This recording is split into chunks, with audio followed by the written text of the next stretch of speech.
like to welcome everyone to this session on behalf of the Holy Soria team and hand over to Richard and who will be presenting on how to move from a safe pair of hands to a trusted advisor.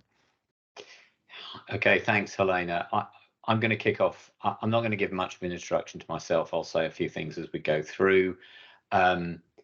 There were quite a lot of people signed up for this session. Obviously, not many signed up. So, well, let's make the best of that. And as I say, we'll try and make it a bit more interactive than as it can be with a relatively small group. So how I want to start is I want to start with a little scenario, if you like. I want you to imagine something. And what I'd like you to imagine is that you've been asked to go rock climbing for the first time. Now, whenever I do this and whenever I talk about trusts and say something like that, somebody in the audience is a highly experienced climber. So if you are, just go back to that very first time when you were, confronted with a cliff and somebody with a rope going up it. But if you're not, then this should work for you. So my question would be, if that happened to you, how would you decide whether you're going to do it? And there's probably a lot of different thoughts that go through your head, but a big part will probably be your attitude towards the person asking you. And you might be thinking various things. Are they friendly? Are they a nice person? Do they have a professional demeanor? Whatever professional demeanor means in the case of rock climbing. But I suspect that the biggest question in your mind will be, do you trust this person? When you imagine yourself dangling off the cliff at the end of your rope, do you trust them to keep you safe? So keep that thought in mind, or keep in this, the sort of the thinking that goes in your head when you think about that sort of situation. So I'm going to talk about trust today. It is quite a big topic. So I'm not going to cover it all. I'm going to give you some pointers which are hopefully useful to you, and for those who are interested to learn more, give you some direction where you might find out more. I'm interested in trust partially because of my work as a consultant. I've been working consultancy for over 30 years now. I did have about 5 years in industry, but a long part of my career is in consultancy. I'm interested in it because increasingly I spend my time actually mentoring other consultants, whether that's internal, i.e. people within organizations who provide some kind of shared service based around professional expertise, or if it's an external consultant. So I'm interested for mentoring, and I'm interested for academic reasons. And my knowledge of this, or my understanding of this, comes from those sources, reflects those sources. So it's partially what I've learned working as a consultant for those years. It's partially about research I've done writing books, and I've written a number of books, but a couple of them on consulting specifically, where I've looked at trust. And I'm also doing a master's dissertation on trust, doing a master's in philosophy at Edinburgh University at the moment. So it's particularly interesting to me. Obviously, you've chosen to come today, but let me just stress why I think you should be interested in it. And these may align with your existing reasons or may not. And I suppose the best way of showing that is a second scenario. And have you ever been in that situation where there is a piece of work that needs doing, and it's a change program? I'm assuming everybody here is in change management, but if you're not, it doesn't really matter. If you're in some kind of professional subject matter expertise that you offer to your clients, and again, whether those clients are internal to the organization you're working for or external, have you ever been in the situation where there is something that needs doing? You are ideally placed to do it. You've got the right skills, you've got the subject knowledge and all those good things, but for some reason, they choose someone else. And let's make this a little bit more sort of emotional. They don't just choose somebody else, they choose somebody from an incredibly expensive external consultancy who, let's imagine that they charge an extra naught on whatever your fees are. And so why have they chosen that person? And one of the reasons we may think is we may go to that easy answer, which we might say, well, that other person's played the political game and done some politics. And I always think that's a bit of a lazy answer because it's not really very specific. And also, as change management professionals, we kind of should understand that whenever there's more than 2-3 people in a room, there's going to be politics. So let's get a bit more specific. What's going on here? And a big reason will be, for whatever assessment that client has made, they feel that they trust that incredibly expensive consultant for some reason more than they trust you. They feel, you know, going back to my original metaphor, they feel that they are metaphorically at the end of a climbing rope and that they trust that person to hold the rope more than you. Now, this may be completely false judgment. So it may be right, it may be wrong, but they think they do that. And what I've found in professional careers is that the degree to which you are trusted is fundamental to your success.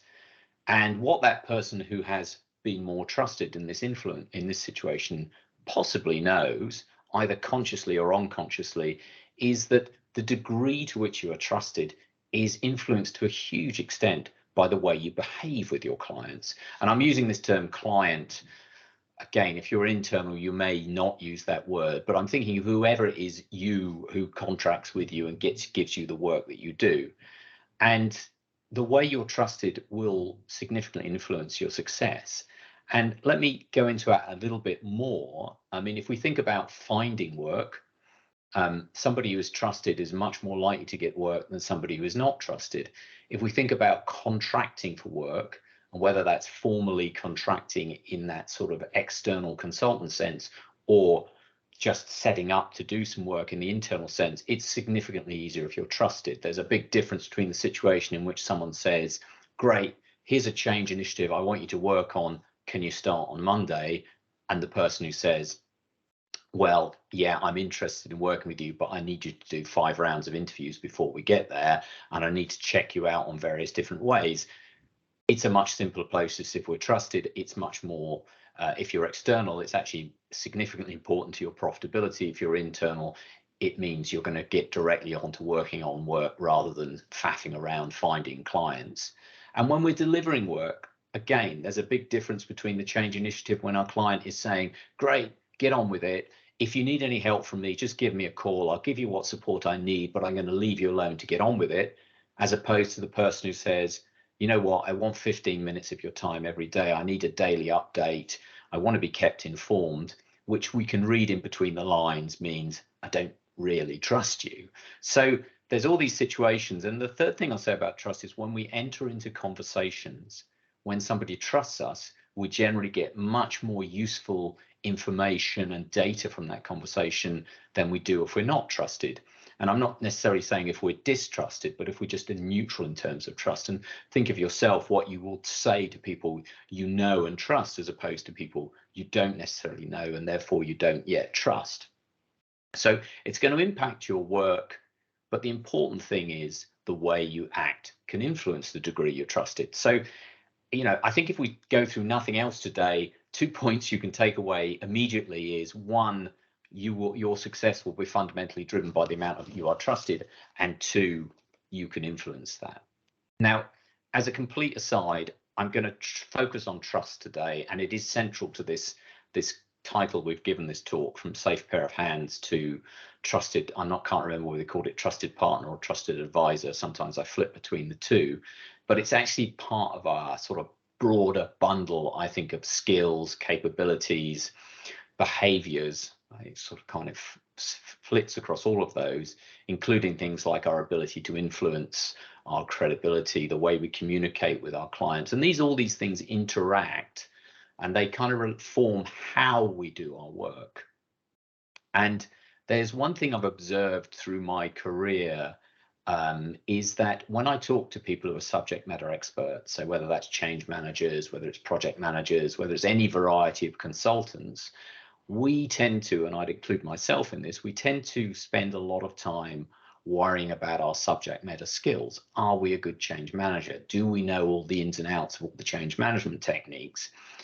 But what I've observed is that the people who are most successful, most influential, most highly regarded when it comes to providing some service like these are not actually the ones with the greatest expertise. They have sufficient expertise, and sufficient's an important word there. They have sufficient expertise, but what they're brilliant at is how they apply that expertise. For example, how they build trust. And as I say, I'm going to focus on trust today, and I think it is the core element in this bundle of things, but it is only one element. And I do a much longer series of talks on how you build up all this set of skills, capabilities, and behaviors. But we're going to focus on trust today.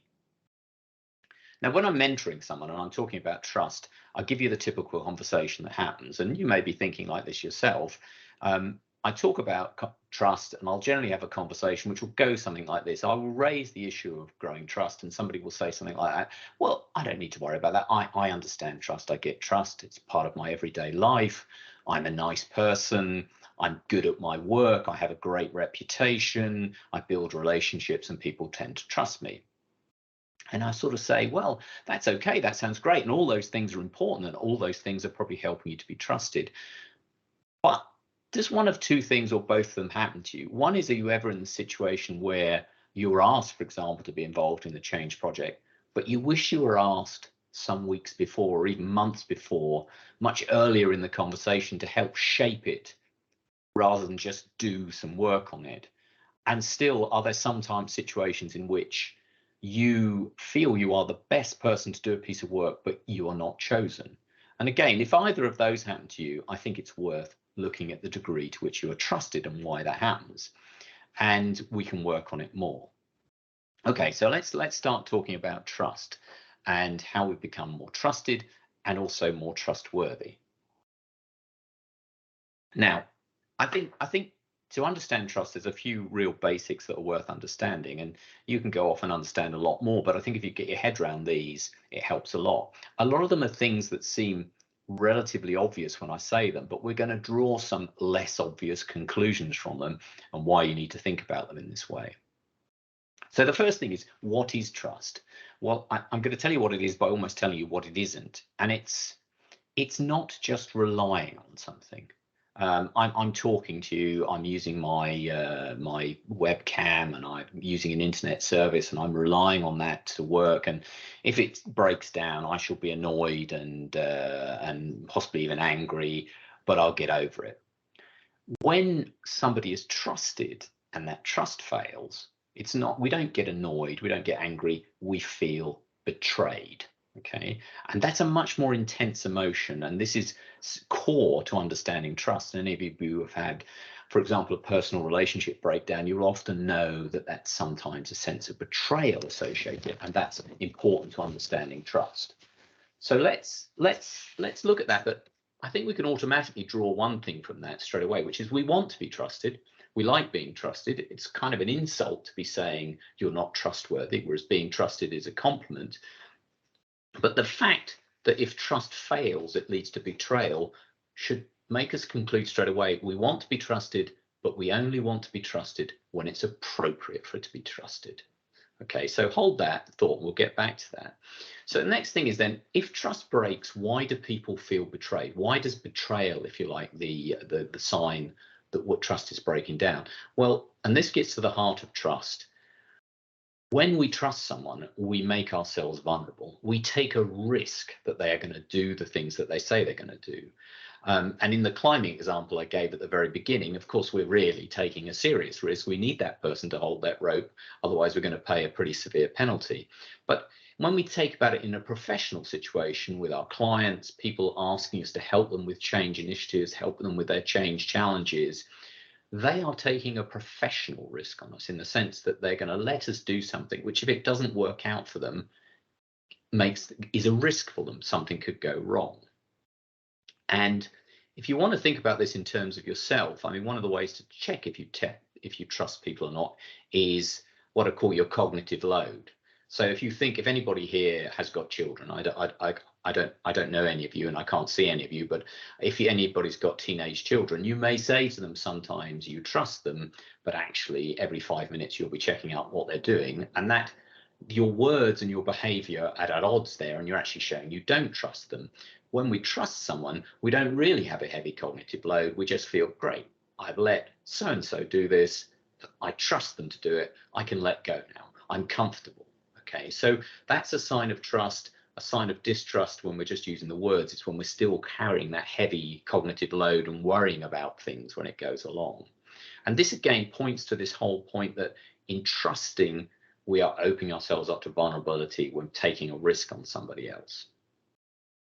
And our clients are taking a risk on us if they trust us. So, I mean, an obvious question might be, why would we trust anyone then? Why don't we just get on our life without trusting them? And there's a couple of reasons for that.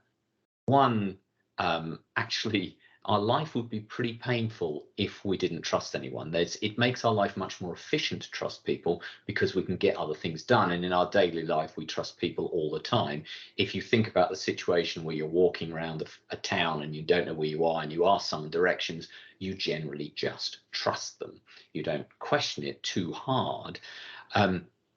And fundamentally, trust is just important to us to have an effective life. If you think back to the example of a client not trusting you and asking to see you every day to check up on the work you're doing, that client is soon going to run out of time in their diary to do other things they might want to do. So trust is extremely important in terms of making us efficient. It's also, there's an interesting thing about trust, that if we don't trust people, we tend not to be trusted. There's plenty of evidence that there is a reciprocal nature in trust. I'm not literally saying you have to trust an individual and then they will trust you back. I'm just saying in general terms, people who are distrustful tend to be less trusted. And there's lots of evidence and things like something called the trust game, which is often used in behavioral economics and psychology, things like the dictator game. And some of you may have seen things like the prisoner's dilemmas game. And all these will show that trust has a reciprocal basis. And there are also good evolutionary reasons to trust. So we need to trust. It makes us efficient. It enables us to be trusted back in return. One other key point I think that's important to understand about trust is that trust and trustworthiness are not the same thing. So being trustworthy is a feature of you. It's a factual feature of you. So, you can see me in the camera. Well, I assume you can. You will see that, for example, you're probably seeing my big shiny head and can see that I'm a bit bald. That's a feature of me. What you don't know is also I'm not desperately tall. I'm rather short, and therefore that's a feature of me. But I would hope that a feature of me is also that I'm trustworthy. Trust, on the other hand, is a judgment about you made by another person. And again, it's a pretty obvious point, but it's only when you think about it that you can start to draw the conclusions about it and what we need to do in a professional field. It's a judgment made on perceptions of us that other people have. And we can see that's easily true because no doubt everybody here has had experiences in life where they trusted someone who they probably shouldn't have done and they've got their fingers burnt. But also, there's probably situations in which you haven't trusted someone who you could have trusted and you could have made your life easier. Maybe back to the example of your own children. Sometimes you can trust them to do the things they're going to say they do. And if they do, you've saved yourself some effort. So trust and trustworthiness are not the same. And I'm going to talk a little bit about each of those features, what makes us trustworthy, and compare it with what makes us trusted. Trustworthy, an actual feature of you, trusted, perception about you with others. And I'm going to use some simple models of trust and trustworthiness. Now, there is a huge amount of research in these areas. I probably read 2 or 3 different papers a week, and they are in the fields of psychology, sociology, behavioral economics, management theory. There are all sorts of people that trust. So there's a lot of material out there. I'm going to pick some very simple models. And what I would say with these things is they're never necessarily literally the scientific truth, but they are no doubt still useful tools. They're sufficient and they will help you understand where you are and are not trusted and help you improve your client relationships based on this. So I want to start by talking about trustworthiness. How do we be trustworthy? And I think this is relatively easy and therefore we'll get over it quickly, but still some useful points to draw from it. First thing, we are trustworthy if we keep the commitments we make. Yeah, and I think we all intuitively get that. I'm trustworthy if I do what I say I was going to do. Easy. But a couple of points we can draw from that. One is in working as professionals, in working as change managers, if we want to be trustworthy, we should only take on appropriate commitments. That is work that we have the capability to do, the skills and the time to do them.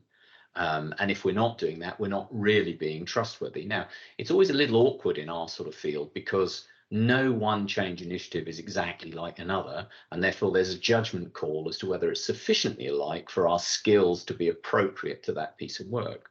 But what I'm definitely sure is there's a famous phrase from Richard Branson, fake it until you make it. And it may well be a very good statement if you want to be an entrepreneur, but if you want to be a trusted partner to your clients, it's actually going against the spirit of the trust that you're trying to build.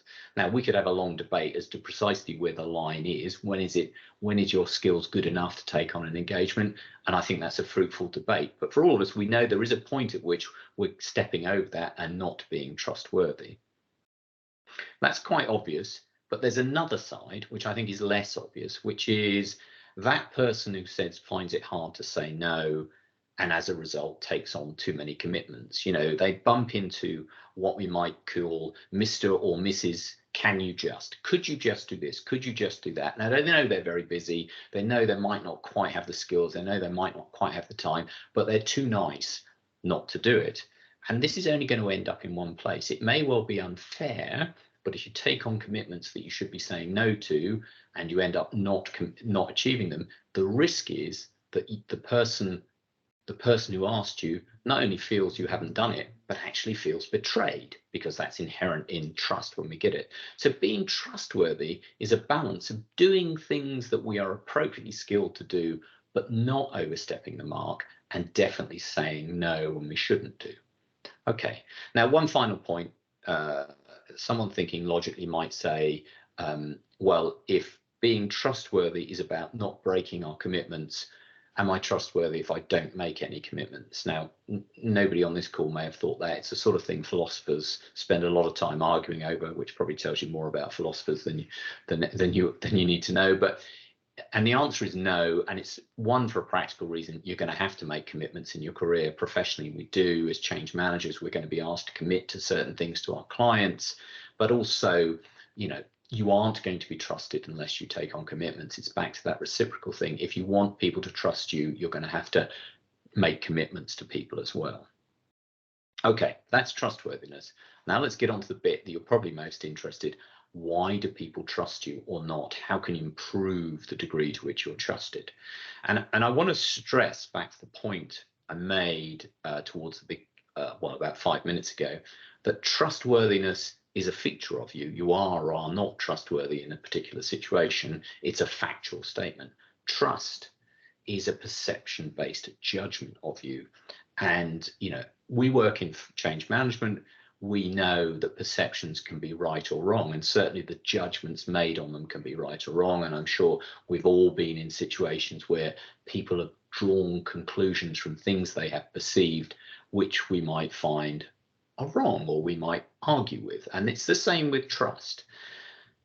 The advantage of that, though, is if you understand the perceptions and the things that people are judging on which they base the degree to which you're trusted, you can increase the degree to which you're trusted. And this is an interesting thing to be able to do. So how can we turn the table and, if we like, play the game against that highly priced consultant I talked in the beginning and become more trusted than they are? Now, there are lots of models of trust, and to do this, I'm going to choose a relatively simple model. Simple doesn't mean bad. I think it's a very good model. It comes from the work of a guy called David Meister. David and a team of people wrote a book called The Trusted Advisor. It's not a new book. It's been around for a number of years, but I think they've got a little a formula in there which I think is helpful, and certainly I've used it to think about deepening my relationships with clients, deepening the relationships with clients for the client's benefit, but also for my own benefit. Yeah, in terms of when I have deep relationships, it impacts my repeat work and all those other good things.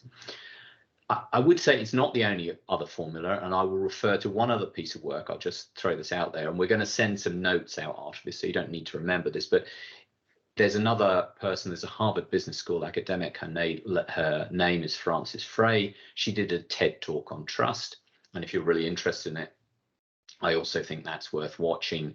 You can find it on YouTube, and actually, if you can't find it on YouTube, I've got a channel on YouTube and I've got a connection to it, so you can find it under my sub-channel on trust. So Frances Frey is also worth looking at. But for now, let's talk about the model that's presented by David Meisters. And if you've got a pen and paper, you may want to write this down. I decided not to use slides today because this was the only point that they might be useful, and one slide always seems a bit odd. So the formula that they use is T equals C plus R plus I over S. I'll repeat that. T equals C plus R plus I over S. You don't need to have noted it down, but let's talk about that formula, and let's talk about how you can use that to increase the degree to which you are trusted. But again, before I do that, I want to stress that all the terms in this statement are not facts. They are perceptions. They are judgments based on perceptions. So T in this formula is trust, and that's the thing we want to understand. C is credibility, R is reliability, and I is intimacy. So T equals C plus R plus I. We want all of those to be as big as possible. And then underneath is S, which is self-orientation, which we want to be as small as possible. And I just want to spend a few minutes explaining each of those terms. And if you understand those terms, you can think about how you can change your behavior to become more trusted. Okay, the first one in that thing, trust equals C, credibility. And I think about that is it means quite a specific thing. Now, we as professionals, we as people who work in change management, when we think about credibility, we probably think about a couple of things. One is things like our CV, what's our track record, what's our experience, and we possibly think about things like our qualifications. So if you're a change management professional, you may think about, have I got the APMG qualification in change management? Have I done, I'm never sure how to pronounce this, ProSci or ProSci change qualifications, or have I done qualification from the Change Management Institute, things like that. And we worry about that both from what we're going to learn from those qualifications, but also because we want the badge, because it gives us credibility. And all those things are helpful. All those things are helpful. But how people typically form a judgment of you as credible is how you talk, how you present yourself, how you talk about your subject matter expertise in a way that is helpful and meaningful to the people you're talking to. There used to be a kind of school of thought that if you're an expert, then great, blind your clients with science and they won't question you and you'll be fine. But it isn't true. To really be credible, you need to communicate in a way that is meaningful and helpful to those clients. And let me give you an analogy. If I asked everybody on this call, who was the greatest scientist of the 20th century? I obviously don't know who you'd ask, and we're not going to do the poll now, but there's a fair bet that some of you might say someone like Stephen Hawking, but I suspect most of you would say Albert Einstein, or certainly he would be the majority winner in terms of the greatest scientist of the 20th century. And I'm almost certain that none of you would say somebody called Paul Dirac, who was another brilliant physicist. And when we analyze that, we might say, well, why is that? If you look at Einstein, yes, he was a brilliant scientist, but he was also a most amazing communicator. And when he talks about things like, I imagine myself traveling on a beam of light, it is so much more accessible than, say, a formula in integral calculus. When he talks about what would it be like looking the relative vision when two trains are passing and going at increasing speeds. These are all things we can get our head around and imagine. Paul Dirac, in comparison, was a famously odd communicator. And a lot of Einstein's credibility to me comes from this ability he had to communicate in ways that was meaningful to the audience. And I think this is true for all professionals. The more that you can communicate in a way that takes your professional skills and puts it in an understanding in a way that is meaningful and relevant and helpful to your clients, the more credible you'll be. And the more credible, the more trusted.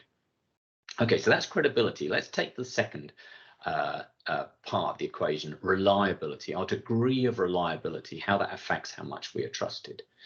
When we think of reliability, this is the one bit in the equation that links back to our actual trustworthiness. Do we do what we said we were going to do? That's what makes us reliable. Okay, so when we think about reliability, we think about all those big things in life. I've done 15 change programs. I've achieved the goals and the outcomes were desired. I'm reliable.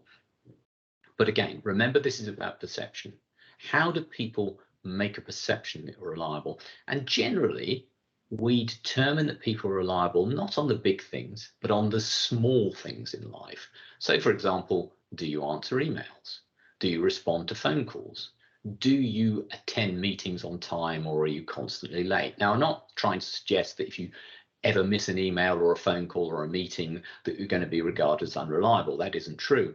But if you have a pattern of doing those things, even if you know in your heart that some of them are trivial, you're going to tend to be regarded as less reliable. So if you've got an important client who you want to be trusted with, that is the person you should definitely be answering the emails of, picking the phone calls up, getting to the meetings on time. And certainly when I first started in consultancy about 30 years ago, I was always taught, be to client meetings 5 minutes early. It sets the right perception with those clients. So reliability, yes, think about the big things, but also think about the small things in life. And if, for example, you're the sort of person who has 2,000 unanswered emails in your inbox, pick the ones you answer and answer the ones for those people who you want to build that trusted relationship with. Credibility, reliability. The third piece is intimacy. Intimacy in how it creates our trusted relationship. And this is the one that's probably hardest to get our minds around, and it's the one that's less familiar. As professionals, we understand credibility, we understand reliability.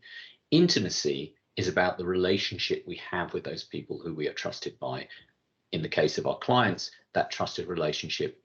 And what it refers to is the sorts of conversations, the sorts of things we can talk about.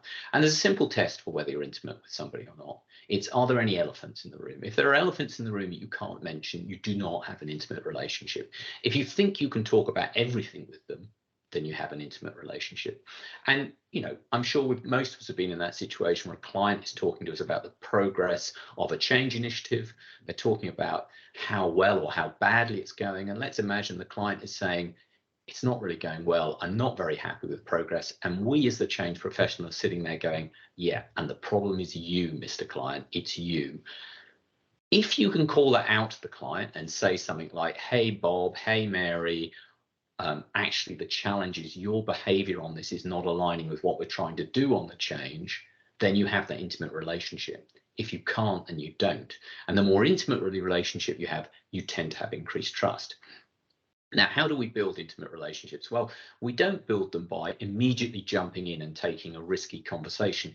But if you look at very successful senior level consultants, they are often very, very adept at calling out difficult and challenging conversations with their clients. But how we get to the point where we can have those conversations is we walk our way into them slowly by taking more or less risk in the conversations we have. Because trust is about risk and vulnerability, and trust is reciprocal. We have to show a little bit of risk and vulnerability on our own side. And so, for instance, you know, some of this is just chit chat. When we're talking to people, we might start bringing in things that we think are slightly more risky. And these can be even things which we're quite openly about. You know, for example, I'm worried about my school children's exam results.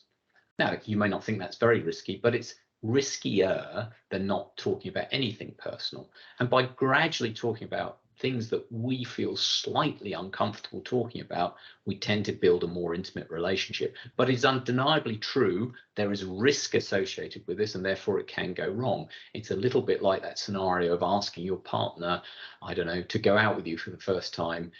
You take a big gulp because they may say no, but having said yes, then that partner, you have that more intimate relationship. So intimacy is about our relationship and our ability to call out difficult elements in conversation. And as an aside, there's plenty of good research that show that the most successful initiatives are those initiatives where the elephants in the room are called out. If you're working on a big change program and there are lots of elephants which aren't getting called out, then it is more likely to be a failure than one in which those things are called out. So building that intimacy is not just good for trust, it's good for other reasons as well. So as I said, trust equals C plus R plus I divided by S, S being self-orientation, and that is straightforwardly the client's perception of whether you're working in their interest or your own. And a good example of that would be going to buy a car.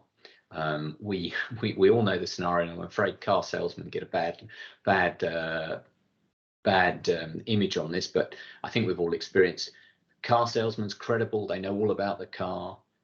They are reliable. They turn up to all the meetings. We're getting the good vibes. They're intimate. They're very, very skilled at building that personal relationship with us, or trying to. In fact, they may go too fast on trying to build on it, and we might find it a little bit creepy at times. They build that intimacy. but we still think they're only there because they want their commission. So they have that lower or higher self-orientation, and we don't trust them. So there. So if you like, those are the things that can help us build trust. If we've got trouble trying to develop a trusted relationship with a client, or we want greater trust, think about, is your credibility high enough? Again, if not, think about the way you're talking to them and the way you're explaining things. Do they see us as reliable enough? Think about the small things as well as the big things. Do we have an intimate enough relationship? Are we having the sort of conversations where we can call out those difficult challenges? And finally, are we perceived as having a low self-orientation? And if you take my example that I gave of being outcompeted by a highly expensive consultant, one of the things that obviously is an advantage for if you're an internal, but certainly if you're not at that price point as well, is that we can show ourselves to have a lower self-orientation. Okay, I've rattled through that pretty quickly, but it gives you a flavor of the different elements of trust. T equals C plus R plus I over S. That's pretty much what I was going to say today, but let me kind of go back and give some sort of summary. So firstly, trust is going to be fundamental to our success. If we want to be successful as business partners, as consultants, as advisors, then we're going to need to be trusted. And if we are trusted, it plays out in all sorts of ways. We tend to be invited into conversations earlier. So not just, for example, to deliver a change program, but to help shape it out, to help decide what changes to follow. For those who are external, it tends to be in terms of reflect itself in terms of repeat business and higher rates as well. So there are lots of good reasons to want to be trusted. You can behave in a way that increases and decreases your trust. So trust is a perception that people make. They make judgments of certain elements of our behavior, critically how they judge us to be credible, reliable, intimate, and what they judge to be our self-orientation. Trust is intimately tied to vulnerability and risk. So someone who trusts us, or we trust, we are making ourselves vulnerable to, and the downside of that is that if that trust is breached, we feel betrayed, and it's quite difficult to get back from a position of being betrayed. Trust and trustworthiness are both important, but they are not the same thing. Trustworthiness is a feature of you. Trust is a perceptional judgment about you. So that's trust and trustworthiness. I'll go back to one thing I said in the middle of this talk, was about being a trusted advisor, a trusted partner. The key element in that is trust. There are other bits that build up around that, and a lot of them touch on the things that I've talked about today. For example, how we communicate our skills, how we build and deepen relationships, and those all together go together in terms of building that trusted partner relationship. So that's my 45 minutes or so. If anybody's got any questions or want to fire anything away, I'm watching the chat. I can't see anybody up there, but if anybody's got any questions, let's fire them away and see where we go. Richard, there is a question Alessio is asking. Yeah. Is there any advice on building trust if you believe the trust has been broken with a client/stakeholder? I think if you believe the trust has been broken and therefore you've got through that sense of betrayal, I think it's the starting point to me is acknowledging to yourself that you've got a hill to climb. So I think that there is a hill to climb. To me, the best way to approach that is relatively head on. Now, there is no universal answer. Everybody's an individual and different people respond to it differently. But I think that sort of conversation where we go into somebody and say, look, I think we have let you down in this scenario, and I appreciate that has damaged the relationship. What can we do to come back from that? And if there are mitigating circumstances, to explain them, but not to use those explanations as excuses. I mean, we have to acknowledge the fact that we've hurt someone, and therefore we need to work back from it. But I think it is kind of heading straight on into it, rather than the tendency to just ignore it and try and work around it. That won't help. And if you look in situations where trust has been broken, often people go in and, if it's in a personal situation, it's counselors and things like that. And one of their techniques is to actually expose it, not to hide it. We have Lorraine asking, sometimes when we are faced with a challenge well outside of our comfort zone, we may find that we may not feel we trust ourselves in approaching, overcoming it. Any thoughts on that? Okay, so I guess, you know, my real knowledge is, and my area of interest is in interpersonal trust. I'm less knowledgeable about self-trust and that self-confidence thing. I can give you a view. You know, I think if you know, to be honest, I'm going to say something that if it is something that we are less familiar with and something we don't understand, then, you know, there's good grounds for that lack of self-trust. And I think that's very different from the situation where we just say, I know something, but I'm not confident. Yeah.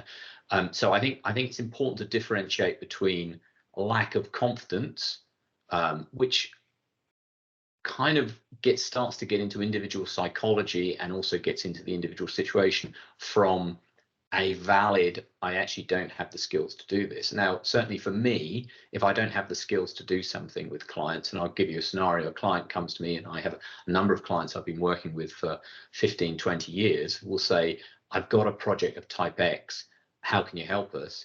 And I'll be sitting there feeling not very confident. I will tend to say, do you know what, I can't help you.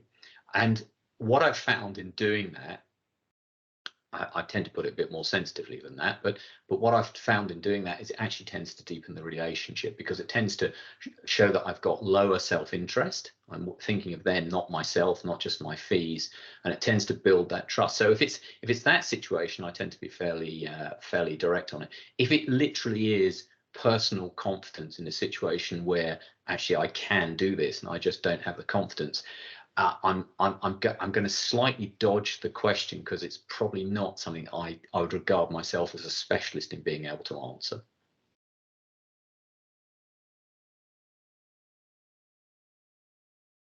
Any others, Helena? I think this is all for now. Okay. Well, it's been great talking to you all. I hope that was useful. I know there's going to be some feedback, so it'll be interesting to hear your feedback.